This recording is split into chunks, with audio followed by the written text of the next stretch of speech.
वालेकुम दोस्तों। आज की इस वीडियो में हम रेक्ट पोर्टल के बारे में जानेंगे। रेक्ट पोर्टल क्या है? रेक्ट पोर्टल एक तरह का फर्स्ट क्लास वे है to render child component into DOM node outside of parent DOM hierarchy defined by the component tree hierarchy. इसको इस तरह समझिए कि हमारे जो भी कंपोनेंट का पेरेंट है ना, उससे उस डोम नोड से बाहर कुछ डिस्प्ले करवाने के लिए, लेकिन वो रेक्ट की बेसिकली ट्री के अंदर रहेगा, लेकिन पेरेंट की हायरार्की से वो अलग हो जाएगा। उस केस में हम रेक्ट पोर्टल यूज करेंगे। इसको मुझे पता है कि आपको ये डेफिनेशन नहीं समझ आएगी, मुझे भी समझ नहीं आती थी यार ये डेफिनेशन। ठीक है, मैं आपको बकायदा प्रैक्टिकल करके दिखाता हूँ कि इससे मुराद क्या है, रेक्ट पोर्टल बेसिकली है क्या। सबसे पहले ये देख लें रेक्ट पोर्टल के यूज केसेस क्या हैं, किन किन केसेस में हम रेक्ट पोर्टल यूज करेंगे। सबसे पहले देख लें कि मॉडल बॉक्स में हम रेक्ट पोर्टल का यूज करेंगे, टूल टिप्स में यूज करेंगे, होवर कार्ड में यूज करेंगे, ड्रॉप डाउन में यूज करेंगे, लोडर्स में हम पोर्टल का यूज करेंगे। अब इतनी सारी एग्जांपल हमारे पास आ गई, इतने सारे यूज केसेस आ गए कि इन इन यूज केसेस में आप रेक्ट रेकमेंड करता है कि आप रेक्ट पोर्टल का यूज करें। ठीक है। अच्छा, सबसे पहले ये समझते हैं कि हमारे पास प्रॉब्लम क्या थी और रेक्ट पोर्टल से हम वो प्रॉब्लम किस तरह सॉल्व कर सकते हैं। ठीक है, हम बकायदा प्रैक्टिकल की तरफ चलते हैं ताकि आपको ये डेफिनेशन समझ आए कि रेक्ट पोर्टल करता क्या है। ठीक है, अभी हम प्रॉब्लम देखते हैं, प्रॉब्लम क्या है। तो ये मेरा विजुअल स्टूडियो है। ठीक है, इसमें मैंने क्या किया हुआ है, रिएक्ट के अंदर मैंने थोड़ा सा कोड लिखा हुआ है, ये बेसिक कोड है जिसमें मैंने एक डिव बनाया है। ठीक है, उसके अंदर एक डिव है टॉप का और एक डिव है मेरे पास बॉटम का। ठीक है, ये बॉटम का है डिव। ठीक है, अब टॉप वाले डिव के अंदर देखें कि मैंने एक बटन बनाया हुआ है ओपन मॉडल के नाम से। ठीक है, और नीचे वाला डिव में बॉटम वाले डिव में सिंपल मैंने क्या किया हुआ है, सिंपल अदर कंटेंट अंदर मैंने डाला हुआ है। ठीक है, अब देखिएगा और उसके बाद मैंने इसकी सीएसएस देखिएगा, यहाँ पर app dot C S S का एक मैंने सीएसएस मॉड्यूल बनाया है, मॉड्यूल कह रहा हूँ सीएसएस बनाई है। अब देखें टॉप टॉप हमारे पास क्या है, एक मिनट से खत्म कर दूं। अब देखिएगा टॉप बेसिकली हमारे पास है ये वाला डिव। ठीक है, टॉप को मैंने क्या किया, बॉर्डर 1 पिक्सल सॉलिड रेड कर दिया।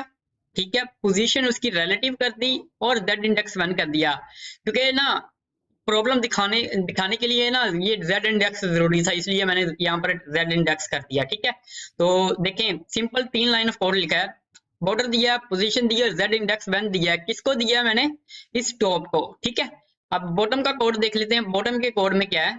बॉटम में मैंने क्या किया, मार्जिन टॉप 2 आर एम किया है, बैकग्राउंड कलर दिया है, पोजीशन इसकी रिलेटिव की है और इसका जेड इंडेक्स 2 किया है, मतलब टॉप से एक एक वन मतलब एक गुना ज्यादा किया है मैंने इसका जेड इंडेक्स। ठीक है, इसका 1 है, इसका 2 किया हुआ है मैंने। ठीक है, सिंपल नीचे चले, नीचे कुछ भी नहीं है, सिंपल मैंने जो क्लासेस बनाई हैं इसके अंदर अभी हम कोड करेंगे।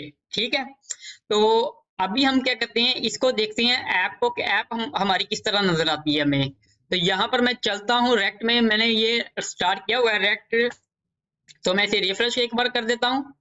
तो अभी देखिएगा, अभी मेरे पास क्या है, आपको एक रेड बटन नजर आ रहा है, उसके अंदर एक बटन नजर आ रहा है, उसके बाद नीचे बॉटम वाला जो डिव है उसके अंदर हमें ये कंटेंट नजर आ रहा है। ठीक है, अब यहाँ पर मैं आपको दिखाऊं, ये रूट के अंदर हमारे पास एक डिव है, डिव के अंदर हमारे पास 2 डिव है, एक टॉप वाला डिव है, एक बॉटम वाला डिव है। ठीक है, टॉप वाले डिव में क्या है, मेरे पास एक बटन है। ठीक है, सिंपल ये जो हमने कोड किया वही मैं आपको दिखा रहा हूँ।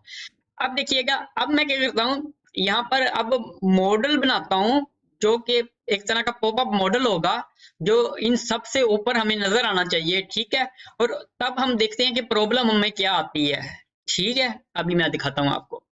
अच्छा, आपने यहाँ पर देखा होगा कि मैंने एक कंपोनेंट का फोल्डर बनाया है, कंपोनेंट फोल्डर के अंदर मैंने मॉडल डॉट जीएस का फोल्डर बनाया है। ठीक है, अब मॉडल डॉट फोल्डर जिसके अंदर मैंने क्या किया, सिंपल थोड़ा सा कोड किया है, एक डिव बनाया है जिसकी मैंने क्लास के किया है मॉडल ओवरले। ठीक है, उसके बाद अंदर एक और डिव मैंने बनाया जिसका नाम है मॉडल। ठीक है, उसकी क्लास है मॉडल। ठीक है, उसके अंदर मैंने H3 में हाई मॉडल लिखा है और पैराग्राफ में कुछ कंटेंट यहाँ पर डिस्प्ले करवाया है। इतना काम है, अभी इसकी सीएसएस हम करेंगे। ठीक है, इतना काम किया हुआ है, दोबारा देख लें। एक डिव जिसकी मॉडल ओवरले मैंने किया है क्लास, एक और डिव है जिसका मैंने क्या किया, मॉडल क्लास बनाई हुई है, ठीक है, उसके अंदर h3 है और पैराग्राफ है, इतना है। अब हम क्या करते हैं, ऐप के अंदर जो टॉप वाला डिव है ना, टॉप वाला डिव जिसके अंदर बटन है, इसके अंदर हम अब मॉडल को डिस्प्ले करवाना चाहते हैं, ठीक है। तो मैं यहाँ पर लिखता हूँ मॉडल, इस तरह, इस तरह, ठीक है। तो इसे मैं सेव करता हूँ, तो अभी देखिए आपको क्या नजर आएगा, सिंपल यार कुछ कंटेंट इसके अंदर नजर आएगा, ठीक है। लेकिन हमें इस तरह कंटेंट नहीं चाहिए, हमें चाहिए कि ये स्क्रीन के सबसे ऊपर हमें नजर, सबसे ऊपर मुराद है कि इसकी पोजीशन हमने फिक्स करनी है, ठीक है। तो बाकायदा एक मॉडल बनाना है इसको। तो चलिए इसकी हम क्लासेस बनाते हैं, इसकी क्लास को थोड़ा सा स्टाइल दे देते हैं, ठीक है। सबसे पहले क्या करते हैं कि मॉडल के अंदर जो है ना मॉडल ओवरले, इसको हम क्लास दे देते हैं, क्लास को स्टाइल दे देते हैं थोड़ा सा। सबसे पहले ये आपने बैकग्राउंड कलर, आप बैकग्राउंड कलर कोई भी दे सकते हैं, लेकिन यहाँ पर मैंने ये बैकग्राउंड कलर चूज किया ताकि आपको डिफरेंस थोड़ा सा नजर आ सके, ठीक है। तो अब मैं क्या करता हूँ, इसकी पोजीशन कर देता हूँ फिक्स्ड, ठीक है। उसके बाद मैं इसे कर देता हूँ टॉप 0, लेफ्ट 0, राइट और बॉटम भी 0 कर देता हूँ ताकि ना फुल स्क्रीन नजर आए, ठीक है, इस तरह, ठीक है। इतना हो गया, और अभी के लिए इतना ही काफी, या और इसके बाद इसका जेड इंडेक्स हम इसका कर लेते हैं 1000 कर लेते हैं, 1000, ठीक है। इतना इतना हमने कोड कर लिया मॉडल ओवरले को। अब देखिएगा हमें ये मॉडल ओवरले नजर आ रहा है, ठीक है। इतना इतना काम तो परफेक्ट है, लेकिन अभी थोड़ा सा और स्टाइल दे देते हैं इसे। नीचे नीचे जो हमारे पास है ना मॉडल के अंदर ये वाला डिव है ना, इसको हम थोड़ा सा स्टाइल देते हैं। तो इसको स्टाइल क्या देना है, सिंपल क्या करना है, बैकग्राउंड कलर थोड़ा सा मैं देता हूँ और इसकी थोड़ी सी विड्थ कर देता हूँ इस तरह, ठीक है। तो अभी आपको इस तरह नजर आएगा, ठीक है। लेकिन इसको थोड़ा सा मैं ना सेंटर में कर देता हूँ, तो उसके लिए क्या करता हूँ, डिस्प्ले फ्लेक्स कर देता हूँ, flex, justify content center, align item center, ठीक है। इसे मैं सेव करता हूँ, सेव करने के बाद अब मैं रिफ्रेश करके आपको दिखाता हूँ। अभी देखिएगा, तो अभी देखें कि मेरे पास ना ये मॉडल हमें शो हो चुका है। तो यहाँ पर मैं आपको लेकर भी जाऊं, इस डिव के अंदर टॉप वाली क्लास, जो टॉप वाली क्लास का डिव है ना, उसके अंदर ये देखिए हमारे पास बटन है और ये ओवरले हमारे पास बेसिकली एक मॉडल हमने इसके अंदर शो करवाया। अब देखें मसला क्या यहाँ पर आया, हमारे लिए मसला क्या आया वो देखिएगा। होना ये चाहिए कि हमारा ये मॉडल है ना सब एलिमेंट के सबसे ऊपर शो होना चाहिए, लेकिन अब देखिएगा ये जो अदर कंटेंट है ना, ये हमारा मॉडल के ऊपर शो हो रहा है, ना कि मॉडल इसके ऊपर शो हो रहा है, ठीक है। कहने से मुराद ये है कि हमारा मॉडल को इन दो एलिमेंट के सबसे ऊपर शो होना चाहिए, लेकिन हुआ ये कि ये जो मॉडल है ना इस एलिमेंट के ऊपर तो शो हो रहा है, लेकिन ये अदर कंटेंट वाला एलिमेंट है ना इससे ऊपर शो नहीं हो रहा, ठीक है। अगर आपको नहीं अभी पता चल रहा, मैं आपको दिखाता हूँ। विजुअल स्टूडियो पर मैं वापस चलता हूँ अपने, यहाँ पर देखिएगा ये जो बॉटम वाली क्लास है ना, इसके अंदर मैंने ये पोजीशन रिलेटिव किया और z इंडेक्स इसका 2 किया। अब देखें अगर मैं इसको रिमूव कर दूं, अब देखिएगा, अब देखें, अब मेरा मॉडल क्या है, अब मेरा मॉडल सब एलिमेंट के ऊपर शो हो रहा है। ये कैसे हुआ, ये इस तरह है कि देखें मेरा मॉडल कहां पर मैं डिस्प्ले करवा रहा हूँ, इस डिव के अंदर, मतलब ये जो टॉप वाला डिव है ना इसके अंदर मैं मॉडल शो करवा रहा हूँ। अब टॉप जो डिव है ना हमारा, टॉप हमारी जो क्लास है उसका z इंडेक्स है 1, ठीक है। लेकिन जो इसका z इंडेक्स था ना, मैं दोबारा इसके करके दिखाता हूँ, इसका इसका z इंडेक्स था 2, ठीक है। अब देखें यहाँ पर डिफरेंस चेक करिएगा कि टॉप वाले का था z इंडेक्स 1 और बॉटम वाले का था z इंडेक्स 2। तो हमने क्या किया, टॉप वाले डिव के अंदर हमने अपना मॉडल शो करवाया। मॉडल के z इंडेक्स जितना मर्जी हाई कर लें उससे फर्क नहीं पड़ेगा जब तक उसके पेरेंट का z इंडेक्स बाकी एलिमेंट से हाई नहीं होगा, ठीक है। तो एक तरह की ये प्रॉब्लम है ना, मैं इसे सेव करता हूँ। एक तरह की ये प्रॉब्लम है कि हमारा अब ये जो मॉडल है ना हम डिफरेंट कंपोनेंट में शो करवाना चाहते हैं, ये डिफरेंट कंपोनेंट के अंदर शो करवाना चाहते हैं। तो अगर उसका z इंडेक्स उस कंपोनेंट के पेरेंट का z इंडेक्स अगर बाकी एलिमेंट से कम होगा तो हमें मॉडल इस तरह नजर आएगा, मतलब सही तरह से नजर नहीं आएगा, सब एलिमेंट से ऊपर मॉडल नजर नहीं आएगा, हम जितनी मर्जी इसको z इंडेक्स कर दें, ठीक है। तो इस चीज को, इस प्रॉब्लम को सोल्व करता है रिएक्ट पोर्टल। रेक्ट पोर्टल कैसे सोल्व करता है मैं आपको एग्जांपल से समझाऊंगा, लेकिन अभी देखें अभी प्रॉब्लम क्या आई कि हमारा जो ये वाला एलिमेंट था ना, ये वाला टॉप वाला, मैं इसको यहाँ पर लेकर आता हूँ, ये जो टॉप वाला डिव था ना, इसका ये जो टॉप वाला डिव है ना, इसका जो z इंडेक्स है 1 है और बॉटम वाले का z इंडेक्स है 2। ठीक है, अब टॉप के अंदर हम मॉडल शो करवा रहे हैं, मॉडल का जितना मर्जी z इंडेक्स कर लें उससे फर्क नहीं पड़ेगा तब तक जब तक उसके पेरेंट का z इंडेक्स बाकी एलिमेंट से हाई नहीं होगा। ठीक है, तो अभी अभी देखिए ना, हमारे पास मसला ये आ रहा है, ये जो बॉटम वाला डिव है ना, ये हमारे मॉडल के ऊपर शो हो रहा है, हालांकि मॉडल को हमें सबसे ऊपर शो करवाना था, तो ये प्रॉब्लम थी। अब इस प्रॉब्लम को सोल्व करने के लिए हमारे पास पोर्टल आया, रेक्ट पोर्टल आया। ठीक है, अब वो रेक्ट पोर्टल करता क्या है मैं आपको दिखाता हूँ। अभी आपने नोट ये करना है कि ये जो हमारे पास ये जो है ना मॉडल, ये बेसिकली पेरेंट के अंदर शो हो रहा है, ये जो टॉप वाला है ना डिव, इसके अंदर शो हो रहा है, तो इसका पेरेंट बेसिकली इस मॉडल का पेरेंट क्या है, टॉप है। ठीक है, अब हम यहाँ पर पोर्टल का यूज करते हैं। पोर्टल का यूज करने के लिए सिंपल क्या करना पड़ता है हमें, आ, सबसे पहले तो रेक्ट डोम को इंपोर्ट करवाना पड़ता है रेक्ट डोम से। ठीक है, तो यहाँ पर मैं इंपोर्ट करवाता हूँ, इंपोर्ट रेक्ट डोम, स्पेलिंग आपने करेक्ट लिखनी है, फ्रॉम रेक्ट डोम।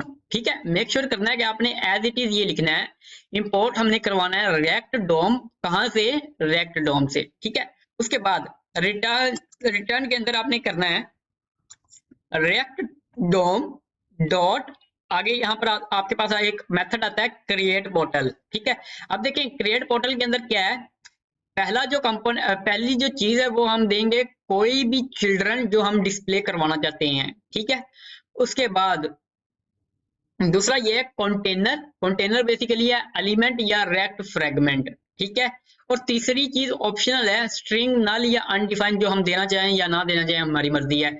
हमारा जो मेन कंसर्न होगा दो चीजों पर होगा, जो एलिमेंट हम डिस्प्ले करवाना चाहते हैं वो, और कहां पर डिस्प्ले करवाना चाहते हैं वो। ठीक है, तो पोर्टल के अंदर सबसे पहले पहला जो पहली जो चीज हम देंगे वो ये है कि कौन सा एलिमेंट इस पोर्टल के अंदर डिस्प्ले करवाना चाहते हैं। हम यहाँ पर ये पूरा का पूरा एलिमेंट डिस्प्ले करवाना चाहते हैं, ये यहाँ से लेकर, सॉरी, इसको यहाँ से लेकर यहाँ तक। ठीक है, ये पूरा पूरा डिव है ना जो मॉडल ओवरले का, इसको यहाँ से मैं कट करता हूँ। कट करने के बाद ये जो रेक्ट पोर्टल है ना, इसके मेथड के अंदर यहाँ पर, ठीक है, तो ये एलिमेंट हम डिस्प्ले करवाना चाहते हैं, इतना हो गया। आगे हमने देना है कोमा, कोमे के बाद यहाँ पर हम लिखना है कि कहां पर हम डिस्प्ले करवाना चाहते हैं। ठीक है, तो हम अपने रिएक्ट के डोम के अंदर कहीं पर भी ये डिस्प्ले करवा सकते हैं, लेकिन ज्यादातर जो आप देखेंगे ना वो मोस्ट ऑफ द केसेस हमें क्या नजर आता है, हम इस तरह करते हैं, document dot get element by ID. अब आपने क्या करना है, आपको पता है कि पब्लिक फोल्डर के अंदर index.html के अंदर हमारे पास एक डिव होता है जिसकी आईडी क्या होती है, आईडी होती है रूट, ये वाली। ठीक है, हमारे पास एक डिव है पब्लिक के अंदर, ये उसकी आईडी है रूट। तो हम क्या चाहते हैं, हमारा जो जो कंटेंट है ना, पूरा का पूरा ये कंटेंट कहां पर डिस्प्ले करवाना चाहते हैं, जो भी हमारे पास एलिमेंट है जिसकी आईडी रूट है उसके अंदर डिस्प्ले करवाना चाहते हैं। ठीक है, मतलब इस डिव के अंदर शो करवाना चाहते हैं हम, बस इतना काम है यार। हमें यहाँ पर देना पड़ता है कि कहाँ पर कहाँ डोम के किस पोजीशन पर हमें ये वाला पूरा का पूरा एलिमेंट डिस्प्ले करवाना है। तो यहाँ पर हम most of the cases document dot get element by ID root, जहां पर रूट है ना वहां पर डिस्प्ले करवाना चाहते हैं। ठीक है, तो दोबारा देखिएगा, मैं एक मिनट इसे ना थोड़ा सा सेट कर दूं। अब देखिएगा किया मैंने क्या, रेक्ट डोम फ्रॉम रेक्ट डोम, ठीक है, ये इंपोर्ट करवा लिया। रेक्ट डोम डॉट हमारे पास एक मेथड है क्रिएट पोर्टल। ठीक है, उसके अंदर हमारे पास 3 आर्गुमेंट हमें देना पड़ते हैं। पहला ये है कि कौन सा एलिमेंट डिस्प्ले करवाना चाहते हैं, तो वो हमने यह पूरा का पूरा एलिमेंट दे दिया। ठीक है, दूसरा ये कि कहां पर डिस्प्ले करवाना चाहते हैं। ठीक है, और तीसरी चीज ऑप्शनल है, वो दे या नहीं दे हमारी मर्जी होती है। ठीक है, इतना अब हमारा काम हो गया। अब देखिएगा फर्क चेक करें, अभी मैंने सेव कर दिया, हाँ सेव कर दिया, अभी फर्क देखिएगा। इसको मैं रिफ्रेश करता हूं तो देखें अब मेरा ये मॉडल है ना, मॉडल ये अब मेरा अदर कंटेंट के ऊपर शो हो रहा है। ये देखिएगा अदर कंटेंट के अब हमारा ऊपर शो हो रहा है, ये जो एलिमेंट है हमारा, ठीक है। तो देखने वाली बात ये है कि क्रिएट पोर्टल क्या करता है, हमारा जो मॉडल होता है ना उसको, जो भी इसका पेरेंट है ना उससे निकाल कर सबसे ऊपर डिस्प्ले करवाता है। मैं आपको दिखाता हूँ यहाँ पर, अभी देखिएगा ये हमारी है रूट, हमारा ये है डिव रूट वाला। अब देखिए यहाँ पर एक आपको डिव नजर आ रहा है, इस डिव के अंदर हमारे पास है टॉप और एक बॉटम, ठीक है। अब टॉप के अंदर हमारे पास सिर्फ बटन है, लेकिन यहाँ पर हमें मॉडल शो नहीं हो रहा। मॉडल हमें कहाँ शो हो रहा है, सब सब डिव से ऊपर, लेकिन रूट के अंदर हमें ये मॉडल शो हो रहा है। तो ये रेक्ट पोर्टल क्या करता है कि जो भी हम मॉडल किसी भी पेरेंट में डिस्प्ले करवाते हैं ना, तो वो मॉडल वहां से उठाकर रूट का डायरेक्ट चाइल्ड बना देता है, बस। अब देखें, अब देखें हम इस पेरेंट पर अब डिपेंड नहीं कर रहे। पेरेंट का z इंडेक्स जितना मर्जी कम कर लें हमें इससे फर्क नहीं पड़ेगा, क्यों? क्योंकि हमारा मॉडल ही पेरेंट से निकल गया ना। अब पेरेंट से निकल कर हमारा मॉडल कहां पर आ गया, यहाँ पर आ गया, ठीक है। तो ये क्रिएट पोर्टल है कि क्रिएट पोर्टल क्या करता है। अब आपको डेफिनेशन यहाँ पर समझ आएगी कि क्रिएट पोर्टल क्या करता है कि हमारे पास जो भी पेरेंट होता है ना चाइल्ड कंपोनेंट का, पेरेंट से वो निकाल कर उसे रेक्ट ट्री के अंदर रख देता है। रेक्ट ट्री के अंदर ही रखता है, लेकिन पेरेंट ट्री से उस कंपोनेंट को निकाल देता है, ठीक है। तो उसके लिए हम क्रिएट पोर्टल यूज करते हैं। अब देखें इसका फायदा क्या है क्रिएट पोर्टल का। एक मिनट यहाँ पर स्लाइड अगर शो हो जाए, इसे रिफ्रेश करना पड़ेगा एक बार। अब देखें, अब देखें इसकी डेफिनेशन देखें। React portal is a first class way to render child हाँ, अच्छा ये देखें कि रेक्ट पोर्टल क्या है, फर्स्ट क्लास वे है टू रेंडर चाइल्ड कंपोनेंट को रेंडर करने के लिए into a node DOM, node DOM के अंदर, लेकिन outside of the parent DOM. तो यहाँ पर देखिएगा हमारे पेरेंट के अंदर से निकाल कर हम यहाँ पर इसको ले आए हैं, ठीक है। तो है तो बेसिकली ये डोम के अंदर ही, लेकिन ये पेरेंट से यहाँ से निकल चुका है, ठीक है। ये पता नहीं स्लाइड को क्या मसला है यार। Defined by the component hierarchy. अब देखिए ना हमारे पास एग्जांपल मैंने बहुत सारी दी थी। हम मॉडल को डिस्प्ले करवाने के लिए टूल टिप्स को, होवर कार्ड को, लोडर को, इस तरह की एग्जांपल ड्रॉप डाउन को यूज करने के लिए हम क्रिएट पोर्टल का यूज कर सकते हैं। उसका फायदा ये होगा कि हमारा क्रिएट पोर्टल जो होगा, जो हमारा कंपोनेंट होगा वो किसी पर डिपेंड नहीं करेगा, वो अपने पेरेंट पर डिपेंड नहीं करेगा, ठीक है। उसे बस अपने से गर्ज होगा, ना कि वो पेरेंट से, ठीक है। तो इसके लिए हम क्रिएट पोर्टल यूज करते हैं। अब यहाँ पर देखने वाली बात ये है, अब आप में से कोई ये कह सकता है कि यहाँ पर हमने पेरेंट से निकाल दिया, इसे यहाँ पर रख दिया, तो अगर हम इस मॉडल के अंदर प्रोब पास करवाना चाहें या कोई भी चीज पास करवाना चाहें तो वो तो पास नहीं होगी, क्योंकि अब वो पेरेंट से निकल चुका है, वो यहाँ पर आ चुका है। लेकिन रेक्ट ये करता है, रेक्ट ये कहता है कि कोई मसला नहीं, आप बाकी चीजें एज इट इज यूज कर सकते हैं, वो हमारा हैटिक है, वो हम उसे हैंडल करेंगे, आपको उससे कोई मसला नहीं। आप बाकी चीजें एज इट इज यूज करना चाहें आपकी मर्जी है, ठीक है। क्रिएट पोर्टल वो सारा कुछ दे देता है। आप इसमें कॉन्टेक्स्ट एपीआई भी यूज कर सकते हैं, प्रोब भी पास करवा सकते हैं, बाकी सारी चीजें वो करवा सकते हैं, स्टेट भी डिफाइन कर सकते हैं, सारा कुछ कर सकते हैं जो हम आम वे में करते हैं, ठीक है। तो अब ये क्रिएट पोर्टल वाला काम हमारा हो चुका है, आपने सिंपल इतना करना है। अब हम करते हैं यहाँ पर ये थोड़ा सा इसे ना मजीद थोड़ा सा बेहतर करते हैं। बेहतर से मुराद ये है इस बटन पर क्लिक करूं तभी, इस बटन पर क्लिक करूं तभी मेरा मॉडल शो हो, ठीक है। तो मैं क्या करता हूं, यहाँ पर एक स्टेट बना लेता हूं। यहाँ पर मैं लिख लेता हूं कॉन्स्ट इज ओपन, ठीक है, इस तरह, और set set is open use state, और इसकी मैं वैल्यू फॉल्स कर देता हूँ फर्स्ट टाइम, ठीक है। बटन पर मैं क्या करता हूँ ऑन क्लिक, यहाँ पर मुझे फंक्शन बनाने की जरूरत नहीं, सिंपल मैं इस स्टेट को यहाँ पर अपडेट कर देता हूँ। सेट सेट इज ओपन, ठीक है, इस तरह, और इसको मैं यहाँ से ट्रू कर देता हूँ, ठीक है। सिंपल इतना काम कर दिया। अब मॉडल में मैं प्रोब पास करवाता हूँ ताकि आपको पता चले कि हम प्रोब भी पास करवा सकते हैं इसमें। तो प्रोब मैं पास करवाता हूँ इज ओपन वाली, तो मैं यहाँ पर इसे मॉडल करता हूँ, मॉडल इस तरह और इस तरह और इस तरह, ठीक है। तो देखिए मॉडल के अंदर मैंने किया प्रॉप पास करवा दी is open by default false है, लेकिन जैसे ही अपडेट होगी तो ट्रू हो जाएगी। ठीक है, अब मॉडल के अंदर यहाँ पर मैं क्या करूंगा, यहाँ पर मैं एक CSS डिफाइन करूंगा ताकि मॉडल को क्लोज और ओपन करने के लिए यूज कर सकूं। यहाँ पर सिंपल मैं ये करूंगा कि डिस्प्ले ठीक है, और इसको करूंगा, अब यहाँ से हमें प्रोप चाहिए। ठीक है, तो प्रोप्स, ठीक है, इस तरह। अब मैं ये करूंगा कि प्रोप्स डॉट इज ओपन, अगर तो ये ट्रू है देन डिस्प्ले कर दो डिस्प्ले ब्लॉक, ट्रू है तो डिस्प्ले ब्लॉक कर दो, वरना डिस्प्ले नन कर दो।